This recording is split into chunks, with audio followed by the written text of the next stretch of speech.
Welcome to my channel new blog. তোমাদের সামনে চলে এসেছি নতুন একটা ভিডিও নিয়ে। তো তোমরা সবাই কেমন আছো? আশা করি ভালো আছো, সুস্থ আছো, আমিও ভালো আছি। তো সকালবেলা চা খাওয়াগুলো ওগুলো আর তোমাদের সঙ্গে শেয়ার করতে পারিনি। সোজা চলে এসেছি আমি রান্নাঘরে। দেখো রান্নাঘরে চলে এসেছি, অনেক কিছু হয়েও গেছে, তোমাদের সেগুলো দেখাতে পারিনি। এদিকে আলু ভেজে নিয়েছি, মশলা কষাতে শুরু করে দিয়েছি। তারপরে মনে হয়েছে যে ভিডিওটা স্টার্ট করি, তো এখন করলাম স্টার্ট। এদিকে রান্না অনেকটা হয়েও গেছিলো। তারপরে গাড়িটা ধুতে আসলাম। দেখো গাড়িটা ভাড়ার থেকে এসছে, তো নোংরা হয়েছিল, তো গাড়িটা ধুতে আসলাম। তারপরে গাড়িটা ধোয়া হয়ে গেছে, তো ভিজে তো গেলামই আমি, আমার জামা কাপড় সব ভিজেই গেছে। ভাবলাম একবারে স্নান করে নিই।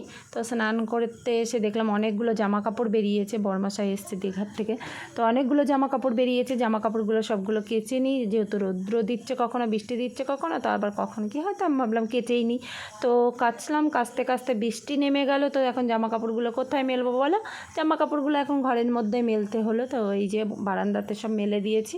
তারপরে স্নান করে আসলাম, স্নান করে এসে এই যে একটু শুয়েছিলাম, জানি না কেন শরীরটা খারাপ লাগছিল খুব। তো শুলাম, শুয়ে চুলটা আর আঁচড়াতে পারিনি, সিঁদুরও পরিনি, কিচ্ছু করিনি। তারপরে বরমাসাই বলে আসা আমি চুলটা আঁচড়ে দিই।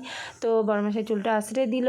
তারপরে আমি না খেয়ে একটু শুয়ে থাকলাম। দেখো শরীরটা খারাপ লাগছিল, তো শুয়েছিলাম। তারপরে কি আর করব, একটু ভালো লাগছিল না, মনে হচ্ছিল না কারোর সঙ্গে কথা বলি, কিছু খাই, এরকম ভালো লাগছিল না। তারপরে আমার সন্ধ্যা হয়ে গেল। তো সন্ধ্যাবেলায় বরমাসাই বললো চলো ডাক্তারের কাছে। তার মধ্যে চলে আসলাম আমরা ডাক্তারের কাছে, এই যে ওষুধ নিতে সবাই। এই যে সোনু এখানে বসে আছে, তোমরা দেখবা। আর টাটা। আমার ভিডিও যদি ভালো লেগে থাকে তোমাদের